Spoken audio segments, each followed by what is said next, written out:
ആനക്കൊമ്പുകൾ പിടികൂടിയ കേസിൽ പ്രതികളുമായി തെളിവെടുപ്പ്. ആനക്കൊമ്പ് കടത്താൻ ഉപയോഗിച്ച കാർ കസ്റ്റഡിയിലെടുത്തു. 32 കിലോഗ്രാം തൂക്കമുള്ള ആനക്കൊമ്പുകളാണ് റവന്യൂ ഇന്റലിജൻസ് വിഭാഗം പിടികൂടിയത്.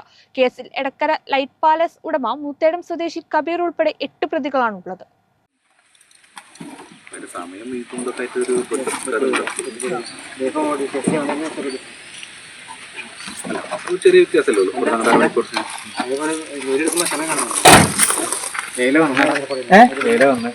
ഓലിങ്ങനെ വന്നിക്കാണ്.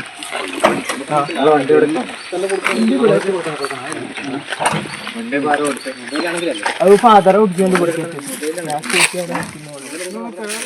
എടക്കരയിൽ ഇലക്ട്രിക് സാമഗ്രി കടയിൽ നിന്നും റവന്യൂ ഇന്റലിജൻസ് വിഭാഗമാണ് ആനക്കൊമ്പുകൾ പിടികൂടിയത്. കേസിലെ പ്രതികളുമായി വനംവകുപ്പ് ഉദ്യോഗസ്ഥർ തെളിവെടുപ്പ് നടത്തി. കൊമ്പുകൾ കടത്താൻ ഉപയോഗിച്ച കാർ കസ്റ്റഡിയിലെടുത്തു. കടയോട് ചേർന്നുള്ള ഗോഡൌണിൽ നിന്നും 32 കിലോഗ്രാം തൂക്കമുള്ള ആനക്കൊമ്പുകളാണ് പിടികൂടിയത്. എടക്കര ലൈറ്റ് പാസ് ഉടമ മൂത്തേടം കാരപ്പുറം അടുക്കത്തിൽ കബീർ, മകൻ റിസ്വാൻ, കടയിലെ ജീവനക്കാരൻ കിഴക്കേതിൽ അബ്ദുൾ സലാം, കബീറിന്റെ സുഹൃത്തുക്കളായ പാലേമാട് കരിമ്പന നൌഷാദ്, ഉള്ളാട്ടിൽ മനോജ്, കൊടുങ്ങല്ലൂർ സ്വദേശി അരുൺ, മേലാറ്റൂർ പിലായിത്തൊഴി ഫദിൽ റഹ്മാൻ, കൊടകര കളത്തിലകത്ത് ഗോകുൽ എന്നിവരെയാണ് DRI അറസ്റ്റ് ചെയ്തത്. കരുളായി റേഞ്ചിന് കൈമാറിയ പ്രതികളെ റേഞ്ച് ഓഫീസർ PK മുജീബ് റഹ്മാന്റെ നേതൃത്വത്തിൽ കഴിഞ്ഞ ദിവസം കടയിലെത്തിച്ച് തെളിവെടുത്തു. ചോദ്യം ചെയ്യലിൽ കരുളായി വനത്തിലെ ചീനിക്കുന്നിൽ ആദിവാസി യുവാവിൽ നിന്നും 7 മാസം മുമ്പ് 10,000 രൂപയ്ക്കാണ് ആനക്കൊമ്പ് വാങ്ങിയതെന്ന് കബീർ മൊഴി നൽകിയിരുന്നു. റിസ്വാനും ഒപ്പമുണ്ടായിരുന്നു. വിൽപ്പന നടത്തിയ ശേഷം കൂടുതൽ പണം നൽകാമെന്ന് കബീർ ഉറപ്പു നൽകി. വിൽപ്പനയ്ക്ക് ശ്രമം നടത്തവെയാണ് അരുൺ, ഫദിൽ റഹ്മാൻ, ഗോകുൽ എന്നിവരെ കബീർ പരിചയപ്പെടുന്നത്. കിലോഗ്രാമിന് 75,000 രൂപ ആവശ്യപ്പെട്ട് അരുൺ ഡാർക്ക് വെബിൽ പോസ്റ്റ് ഇട്ടിരുന്നു. ഇത് ശ്രദ്ധയിൽപ്പെട്ട റവന്യൂ ഇന്റലിജൻസ് സൈബർ വിഭാഗം വിവരം ചോർത്തി കച്ചവടത്തിനെന്ന രീതിയിൽ 35,000 രൂപ വില പറയുകയും